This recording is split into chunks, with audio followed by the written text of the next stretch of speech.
So, ang topic natin ngayon ay adjustment ng regulator ng Jericho pistol. I guess same lang din ng same lang din ng process ng pag-a-adjust ng regulator nito at saka yung rifle. Ang nito ang regulator nito ay tingin ko same sa GC Mag na nandito sa loob.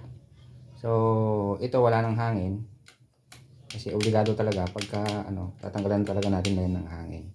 So, yan. 0, 0. Pero actually ito, hand tight lang to.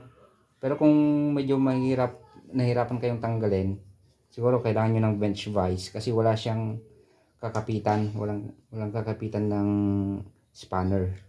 So, ito naman fortunately hand tight lang siya.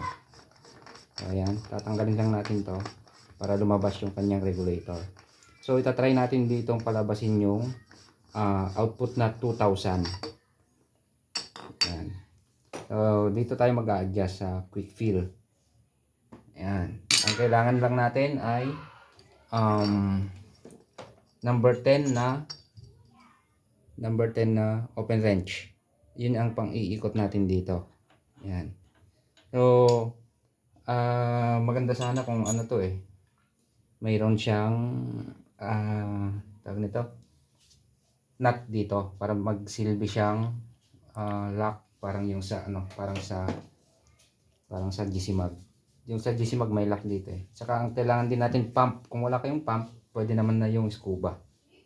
So saglit lang na bombahin to. Itong maganda rito, napakadali siyang i-adjust. So sa ngayon, sinagad ko siya ng sa loob ng higpit. So siguro masyadong masyadong malalim. So subukan muna natin siyang luwagan ng konti. Then pump natin. Dito anak sa gauge. Pump natin siya ng yun pala, i-cock nyo pala pagka yun sa baril anak. I-cock nyo pagka bubombahan nyo. Kasi pagka hindi siya nakakak, hindi siya mabobomba. Hindi pa itanggalin na siguro natin ito. Para hindi nakakabala. Pero hindi naman kailangan tanggalin ito. Kailangan mas gusto ko lang pagpunta natin dyan. Natin. Para magkarga ng hangin. Then, sa pump na. Bumbahan natin ng 2,000.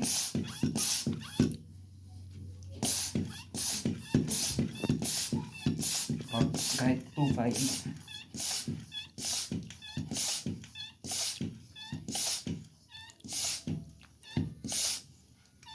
So, yan. Stay natin siya sa 2,500.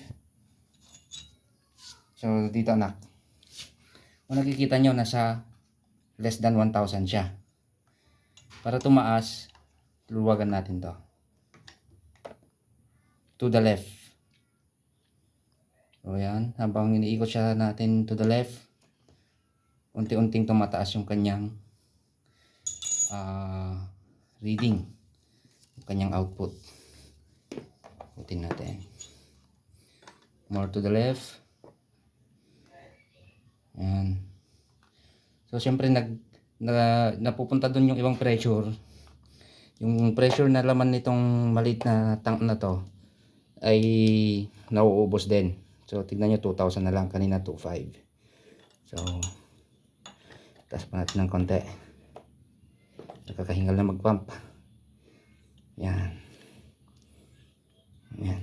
Nagpantay sila, 1,800. 1,800, 1,800. Bumbahan na ulit natin ng 2,500.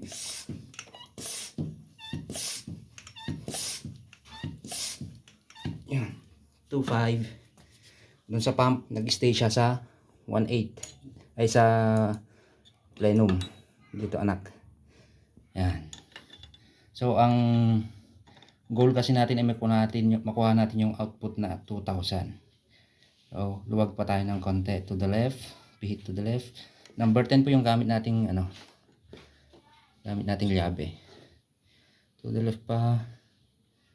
To the left pa konti. So, ayan, 2,000. Tingnan natin kung hindi sasama. Kargahan ulit natin ng 2,500. 3 pumps lang, 2,500 na. So, tingin ko hindi naman sumama. Nag-stay siya sa 2,000. I-focus mo dito, anak. Nag-stay siya sa 2,000. Ayan. So, yung pump nasa 2 plus. Ayan. Okay, pagtabihin natin. Ayan. Bumbahan ko ng kuha lahat yung parehong gauge, anak. Bumbahan ko ng kahit hanggang mga 3,000.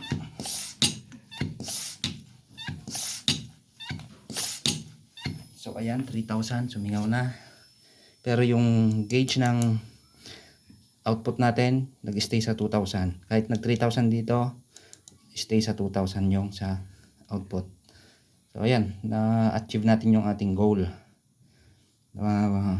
Pataasin yung output, iset sa 2,000. Tapos, hindi pagka okay na, tanggalin na natin yung pump. Ayan. Pag natanggal na natin yung pump, tanggalin na natin ang pagka na-bleed na natin ang pump, tanggalin na natin dito. So, wag nyo nang wag nyo nang tanggalan ng pressure to, wag nyo papaputukin para mag-stay ito. Kasi pag ito nawalan ng hangin, may chance na gumalaw ulit ito. Pag gumalaw ito, magbabago yung kanyang output. So, i-assemble na natin siya na may pressure long plenum. Yeah. Ito, hindi naman kailangan ng mga maraming special tools. Hand type lang siya. Kamay lang ang ginagamit. So, ayan. Medyo clumsy tayo. Pagod na mag-pump. Pagkatapos po ninyong ibalik ang ang tank nyo, pumbahan nyo na yung unit. Yan. Ito, hindi mo na kailangan gulatin. Yung ginagamitan natin ng panggulat. Para magkarga siya ng biglaan. Kasi ito may pressure na yung plenum. Makakargahan mo na siya ng makakargahan mo na siya ng dahan-dahan. Kahit pump lang gamit mo na manual. So ayan, bobombahin na natin. Kargahan natin ng 2.5 or kung kaya natin di hanggang 2.8. Parang hindi ito yung kanyang hindi ito yung kanyang fill probe. So, pause mo muna, anak. So ito yung kanyang fill probe. Yan, lalagay natin siya. Yan, tapos lagay natin yung pump. Bombahan natin siya hanggang sa lampas sa regulator pressure kung kaya natin. Yan. Exercise doon sa pump, anak.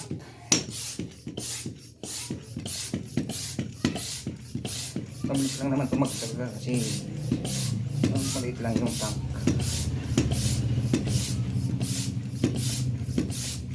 So mas mabilis yata yung i-pump. Sorry, i-pump tayo. Ay, nahugot pala kaya matagal. Kaya hindi nagkakarga. Ulit kasi gusto ko mag-exercise eh. Ayan.